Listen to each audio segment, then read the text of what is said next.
Hey everybody, this is Stewart. Today I'm here with Jason Penza, who's an amazing gaffer who lives somewhere near Atlantic City, New Jersey. Jason, how you doing today? I'm good, man. Thanks for having me. So what we're going to do is we're going to talk about a project that we did together at the Borgata in Atlantic City. And just a little background, I had never worked with Jason before, so this was our first outing together. So that's what we're going to talk about. Tell us a little bit about yourself. Yeah, so I'm a gaffer, obviously based in Jersey. I primarily I really do a little bit of everything. I do a lot of features, a lot of corporate work. I do docs, I do social stuff. I mean, really, I light really anything I can. Well, the other thing I want to ask, and just you being a gaffer, like, do you have a core crew that works with you, like your best boys and all that? I do. So throughout this year, actually, I've been privileged of finding some of the best people that I've ever worked with. I consider them my family. There's about 6 to 8 of us. So been looking for a team forever, and I'm so happy to finally find one. Been the best part of 2025 for me. That's great, because we feel the same way. I mean, when we work a lot, you work with the same people, and it becomes like you don't have to explain everything. What we're gonna do is we're gonna show a quick reel from the job. Great. And then we have, I think, 4 or 5 lighting setups that we have decks for that you're going to explain how you did it. And then, of course, I know a lot of people might want to hear about what kind of gear you use, but let's save that for the end. You got it. Yeah. So at this point, yeah, let's roll that first clip.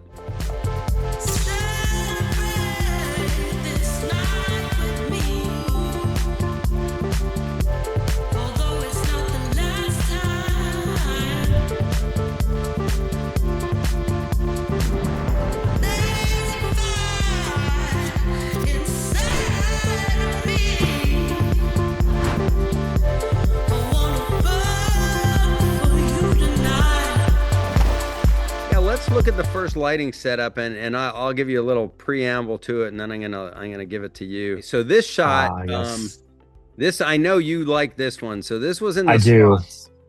And so if you look at that picture in the bottom left corner, that is from our scout. That was just, that's just That's sick. that's in there. And Yeah, then yeah, totally.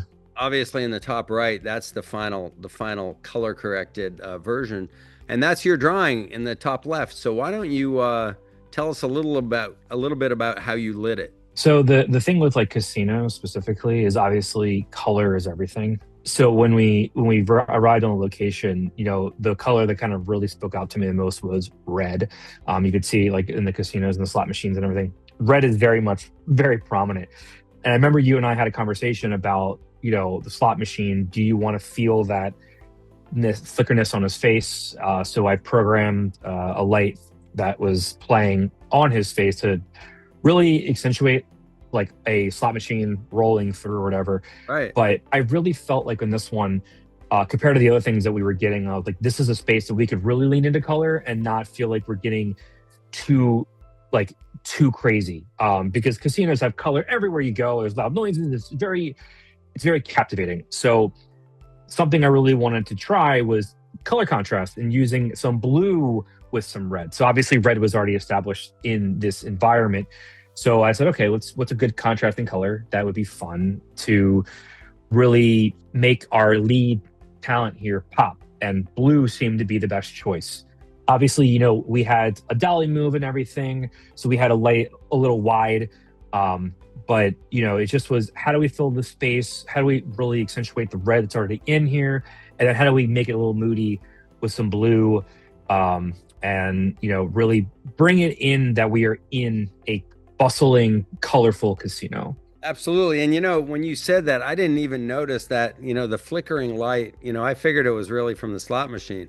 But that's a really nice touch that you put in there. When I was debating about how to do it, we had a small Helios tube, and I could have had it just like flicker on and off, but what I did was I did more like random levels of flickering. So sometimes it was like a low flicker or a high flicker or a medium level, and it would randomly assign it to make it really feel like something was happening in front of him. We could have played the slot machine naturally, but sometimes you just want that little bit of extra control, a little bit of like oomph to really sell it. Right. Well, that's really cool. Let's look at the full setup now. Why don't you just tell us a little bit about what lamps you used where? Yeah, so for me, the first thing that I always the first two lights that I always pick at no matter what is my two tried and trues, which is a Titan tube and and the Nan light Forza 60C. Those two lights are my hardest working lights by far. And I knew that these would be perfect for this setup because they are RGB, so I could do any color that I want. I wanted to use a Titan tube as an edge because it's very much a neon-y looking kind of fixture. Like it just Right. makes sense conceptually, especially with casinos that have all like like the light strips that go through them and everything. Obviously, the name of the game is also edging, so we had a nice blue edge from 60C on over the right, and a white color temperature coming back just to light up the space and feel it, just bring up everything. Wow. Then I use these Aperture Nova P300s to just push that color, really feel that color in.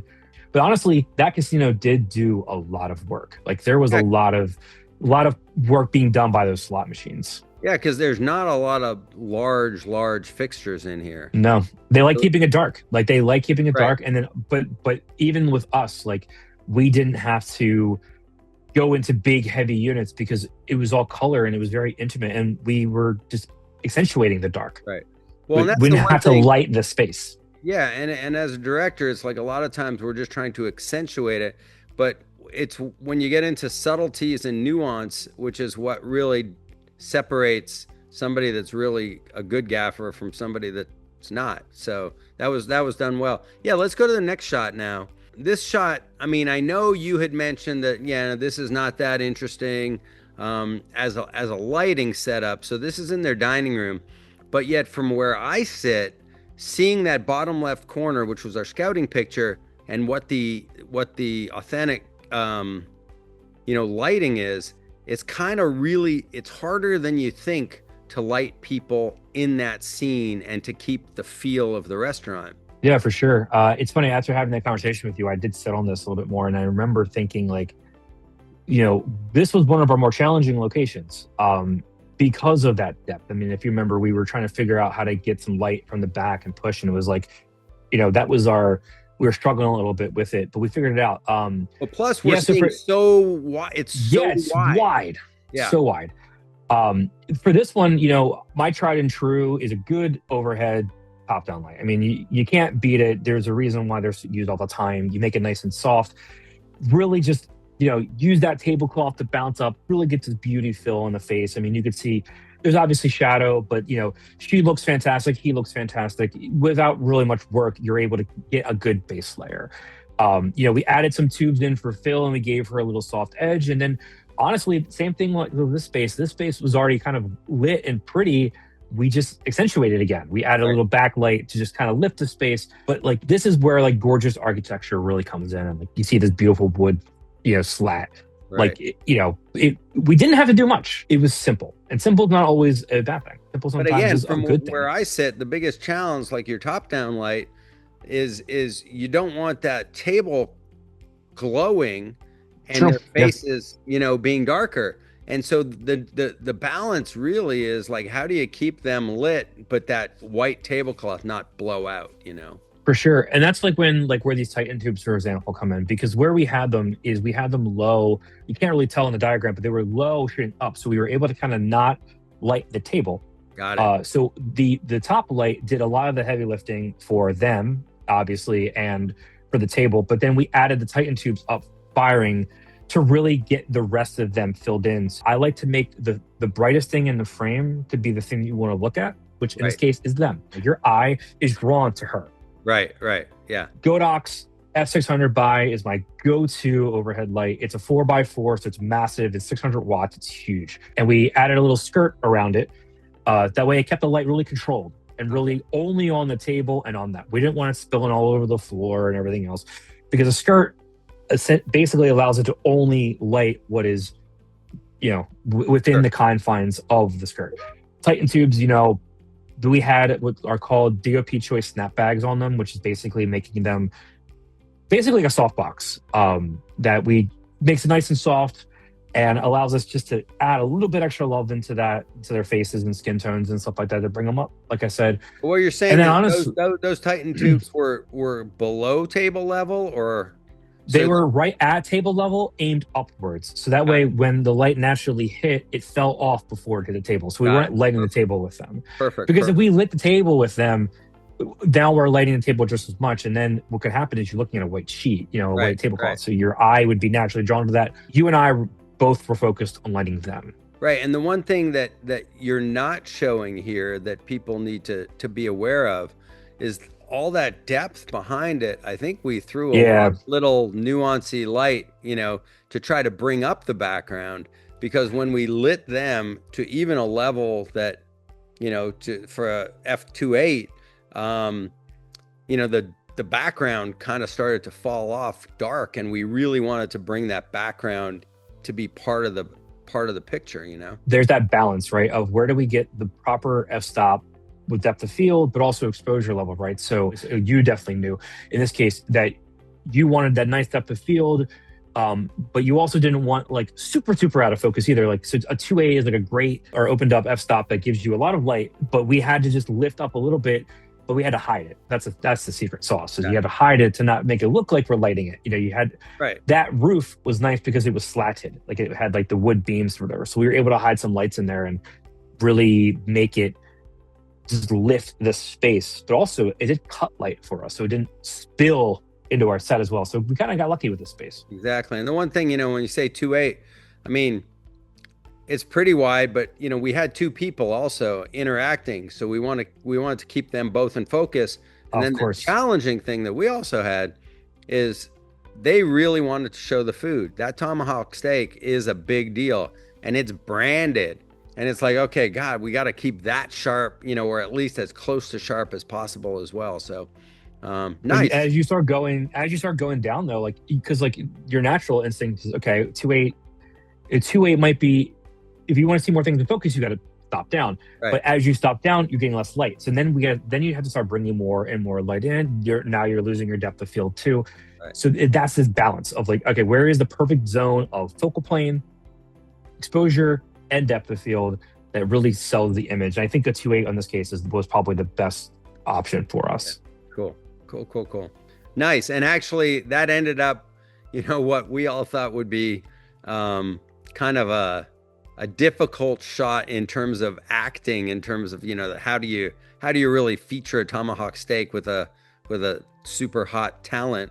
I think they really played it up and brought a little bit of a smile to that scene, which really made it fun in the end. And let's go to the next slide here. Okay, so there's a venue that they have that seats, I don't know what they said, if it was 800 or 1,000 or 2,000. Something like that. But we didn't have people, and we had to make it look full. We were looking for angles to really minimize the background, or how would we make it look full. So that's when you see the fog and the backlight, that was, some input that I gave to Jason. And this is one of the shots from it, which actually turned out, I think, pretty well. And why don't you talk about how you attack this? The nice thing about this location was that we also had the house there with us. So we were able to use some of their lights and accentuate on top of what I was already doing, because this would have been a very difficult space to just light with just me, meaning we need a lot of time. Like we did not have the time in the schedule to do it. And that's something that as a gaffer, I always had to think about is, with the time allowed, how can I light something? Because I can spend all day, easy. But I never give you that. We can't. No, it never happens. And honestly, it would probably be a bad thing for that to happen, because I work better under pressure. So I'd rather have confines and figure it out within that, in that zone, and not just spend 6 hours lighting. But for this one, the flare is the name of the game for this. It hides so much. A little bit of fog, a little bit of texture in there. I mean, if you obviously stare at this, you could tell. But you would really have to look to really be able to see that it's empty, because we did light it in a way that we obviously focused on the people there, but we kind of slowly lit everything else around them, so it's kind of like more of a gradient. Let's go to the lighting setup. Let me see if you could start to explain that, because I think here darkness was also your friend, right? Yeah, in this case, I love the darkness. In this case, that's when I really wanted to really lean in on this. So the one thing I really like to do when you have a stage is to add some kind of fun light to it that is not just like an edge. So one of my tricks is you take a bunch of Titan tubes and you tape the middle, either with white or black, depending on the look you want to do.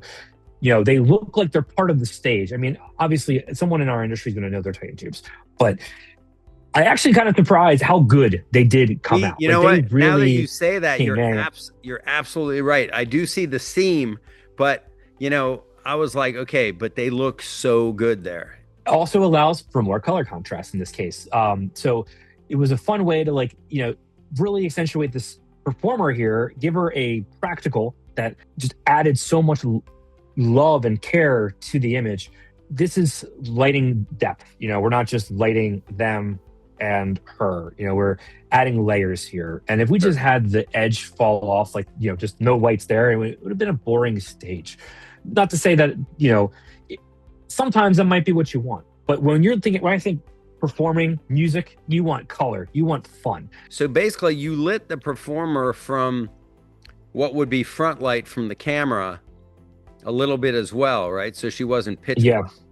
Yeah, so we obviously we wanted to still see the performer, right? Like it wasn't, we were focused on the audience obviously, but we needed to see something like in front of the camera. So we basically backlit her, how we would describe it. We backlit her, but we also added a light behind camera just to lift up the atmosphere, just to lift up the space a little bit, just so it wasn't black. In this case, we were more or less focused on the details. We were lighting the details versus just lighting the grand space. So, we added the 2 Nova panels on the side. We used them a lot in the show to really add color. And then I had my spotlights firing into the lens. I literally remember Elliot, your DP, was on the lens and I was aiming it right at him. That way it hid whatever we could, like your suggestion, use that flare to hide it. And if I remember correctly, I'm pretty sure we had my best boy, our swing, Jeremy, was on one of the lights and was operating it. What about those Lecos in the back? Were they hit? That was the house. They were the house one. So so what I did, because I talked to the board op and I was like, hey, he gave us some flexibility. We couldn't change too much, but we did have some flexibility. I said, let's get some your standard Lecos lying all around the space. And it was funny, a fun conversation that we had with him is that he's so used to lighting the stage. He doesn't light the audience. So a lot of the lighting had to change for him because I was giving suggestions and he was assuming I meant the stage. I was like, no, I want to light the people in the audience. I don't want to light the stage. If anything, that's the last thing I want to do. I only want to focus on the people in the audience, which is these grids are designed, they're movers as we call them, but they're designed to go towards the stage. So we had to do a little trickery, but it worked out great. So basically, it was those nano lights that were banging the lens, right? Yeah. I love, I'm a big fan of having somebody that could ballyhoo the lights to just kind of get us some flair here and there. And I think it added the realism, to that shot, because my biggest fear is it's like, oh my God, this is a big empty space. How are we going to make it look real? The other thing too is that these kind of setups are nice because you can see the lights in the shot. Like you're allowed to see them. Like the spotlights, embrace it. Like we don't have to hide them. And it just adds the realism in this case. Nice. And it was a fun shot to do. Yeah, this was fun. Cool. So let's go to the next one. A little gaming. You always need gaming. Now, I apologize here. Our scouting pictures, these tables were covered in plastic, so it wasn't really real. But I think that image of the woman in the bottom left is really before you started adding lights. And here again, similarly to, say, the restaurant, I wanted to still have that depth, so you can't overlight the table. So one of the things I was saying to Jason is we want to maintain the depth in the casino and the feel of the whole property, but yet we need to get light in their faces. This one is interesting because if you notice the style, we actually introduced everything that we did up to this point. And if I remember correctly, we shot this after everything we've done so far. So we brought in the color, we brought in the overhead. This was literally like a mixed bag of all the tricks that we learned and did on this show and brought all together. So, we had the overhead, which you have to have, right? Like it's just a good light, especially for something like this. And, we really wanted to just show these faces, show the win, but we got to have color. Can't just be plain old white. This is in a casino. So we brought back our colors again, and we brought back the blue, purple. We brought back the pink. But something that we added in this one that we did not do in other ones is that I actually added 2 spotlights to really accentuate him. I wanted to sandwich him. I wanted to feel the 3 colors. Our base, I think, was 5600 Kelvin, our blue, and our pink. So if you look at him, you see 3 lights on his face. Right. Something that I really wanted to add because it also just gives him a really cool dynamic look. So let's go to the big lighting diagram here. So your 2 lights on each side was lit a different color then. Yeah. We could have did a same color thing, but I think it adds a little bit more visual interest to see 3 colors. Something that I do as a gaffer when I can. I love to have 3 colors in my shots. Now, typically when I say that, I normally mean like a tungsten, a daylight, and like some other color, right? Whether it's like a sodium vapor or green or like fluorescent, right? But in this case, I had a lot more options because I had all color. So I wanted to do 3 colors here. And the thing with color is that you could easily overdo it and you could add so much color to it. And we're getting into like a music video territory. There's a beauty in the balance of, we still live in this world. And, when you're at these blackjack tables, you're not really seeing the light that we have, meaning you're seeing all the color because that's just naturally how it looks. But we are shooting a corporate product, right? Right. We do need to make it look lit. Like we can't just have it just be this moody color in this instance. So we wanted to do something that just made it look artsy with a little bit of taste of corporate, And I will say, having done work for a lot of hotels and casinos, you could tell, it's harder than you think to make those table shots look really natural. And I think you did a really good job there balancing it, like the colored gels or the lighting, however we dialed it in. It didn't look garish at all. It looked subtle. It looked realistic.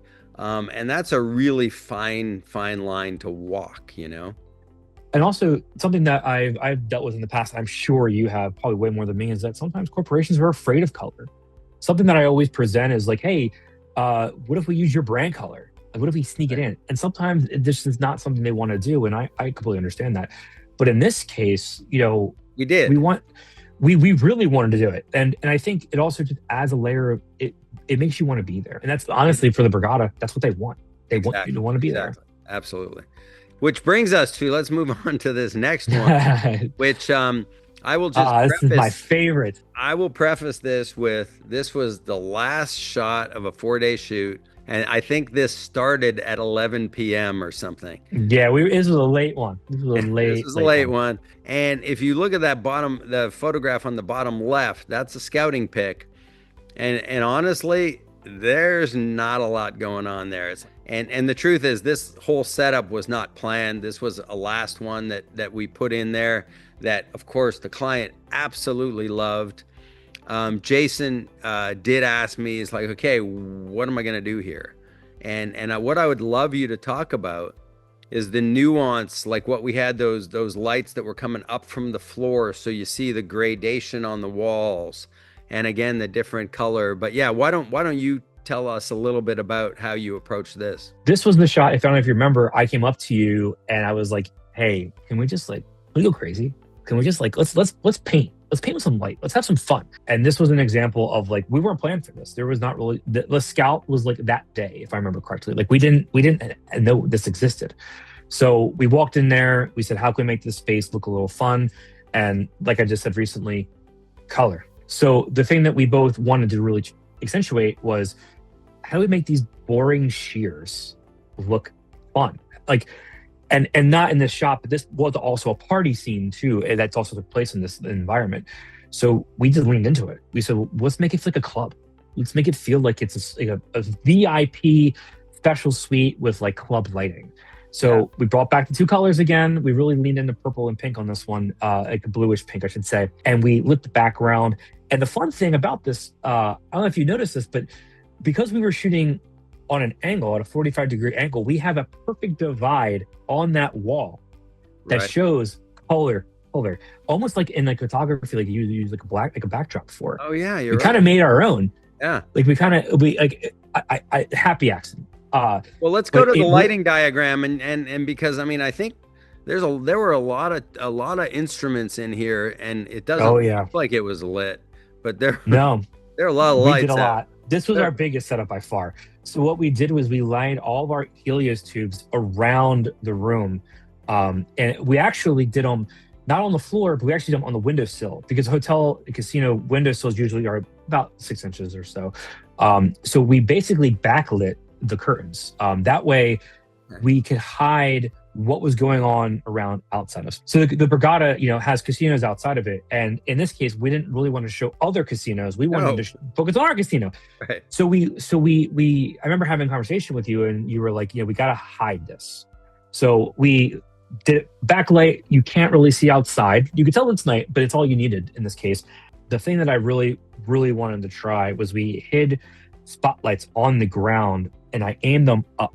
You could see that our male talent here has this beautiful edge of the opposite color coming from that side. But it basically just separates him from the background, but not just like with the normal backlight. Like, we use the color, and because he's on the pink side, we were able to use the blue to backlight him. I will say, I think the biggest challenge is when you really try to get, like, in a small room with a lot of lamps, like, how do you isolate the lights? And because we really wanted to isolate the lights so they all did something, but it's hard because you're on top of each other, Yeah, so normally you say distance is your friend, right? But in this case, we actually used the couch to separate. The couch became basically a barrier for us from between the Helios tubes that are around the room, but then also allowed us to add hide the spotlights aimed up. Also, he was also aiming down with the photo, so I thought it was kind of cool to have the light kind of in his face. And also something fun is that we did have a white light. We had one, and I think what's cool about it is that you got, like I said before, you got to still light the space. However, in this case, we did a Lico, and we just did her. Okay. We just did her white dress, which I think draws your eye right to where you want to see, which is the two of them.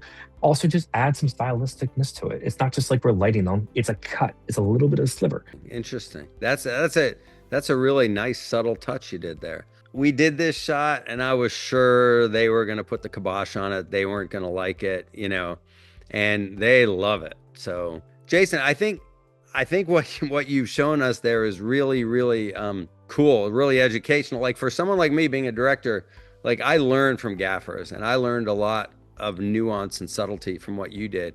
The one thing I wanted to ask you too, if you would quickly touch on, is so the one thing that sometimes gaffers have challenges with us, is the fact that we're always trying to do stills as well. Yes. So I usually bring in a little strobe, to which I need to freeze it, but yet I got to balance it with the continuous light that you guys are bringing in. So just tell us a little bit about how you manage that. Yeah, because I typically light for video, which is a whole different world than lighting for stills. So in this case, I had a lot of conversations with your techs, and I said, mimic this. I'll do the heavy lifting, add your strobe in to get that little bit of photo flare that you need. I've been on jobs where the photographers say, turn off your lights, dude. I don't want your stuff. I want my lights. But I think for speed, as well as efficiency, and my lights were bright enough that we were able to just kind of do a nice balance of the both. We just slowed down your strobes so they weren't too overbearing. Yeah. But also, we kind of we learned from each other a little bit, And our special sauce is, I don't want to overlight it. I mean, it's again back to nuance, and I think so the challenge is to find a great partner is to see eye to eye on the nuance and to bring it up on a screen and all feel comfortable. And the thing not to forget is to do it with speed on command, because every day we had a lot of multiple setups, and we were flying through these days. And something that it's important to mention as a gaffer is that my job is to light for you. What I think ultimately doesn't matter at the end of the day. I have to try to read your mind, figure out what kind of style you want. I give input, but ultimately it's your image at the end of the day. So having a gaffer that can unload a little bit of that weight from you allows you to focus on talent and composition and the other things, because you know in the back of your mind, I don't got to worry about light. He's Right. got me covered. Right. And that could be a huge freeing thing for DPs Totally. and directors. Well, and the one thing for sure is I don't want to make it that you have to read my mind. Hopefully we could communicate. For No, sure. no, And I know. but the idea of it is, like, for me, I'm always thinking, okay, what is Stewart going to want next? Like, what's the one thing that he's going to want to call for? Because I ultimately have to also bring the gear. And casinos aren't small spaces. They are very, very distant spots. Right. So it was a lot of trying to predict what lights are going to come in, and, scouts help with this a lot, obviously. But the thing about our industry is that we have a lot of unplanned for things, and you can't plan for all. So I had to kind of try to read your mind a little bit. And by day 2, I knew where you were. I knew what you wanted. I knew where you wanted to be. So then it became less about just like trying to please you, and became more of, here's some suggestions that are in line of what you want. Right. What do you think? Yeah. And by day 4, by day 3, I mean, it was like, just go. We were cruising. I remember at one point, like, I think I came up to you and I was like, hey, like, what do you want to do? And you're like, just do it. And I was like, say less, man. I got you. Don't worry. Well, and that's kind of what you need, because to your point, especially in doing advertising jobs, I mean, aside from having to communicate and connect with the talent, we also have the agency there that we're working with. We have the client there that we're working with. And of course, always, like, to your point, we always have the clock, and it's like, it's a big day and we got to end it on time, or else it's something. Anyway, I think this has been a fantastic talk, and I really appreciate it. So if people are looking for you, where could they find you? Super simple. Instagram is my big one. JP_Gaffer. Can't get much more simpler than that. Got it. Well, hey, on that note, I just want to say thanks for showing up today and sharing all these insights. And I'm sure a lot of people are going to get a lot out of it. Thanks for having me, sir. I look forward to our next job. Yeah, man. I loved working with you. I cannot ever say how much fun it was. What a creative, fulfilling experience to do. 4 days of just fun. It was awesome. Thanks so much again, man. Thank you. Thank you.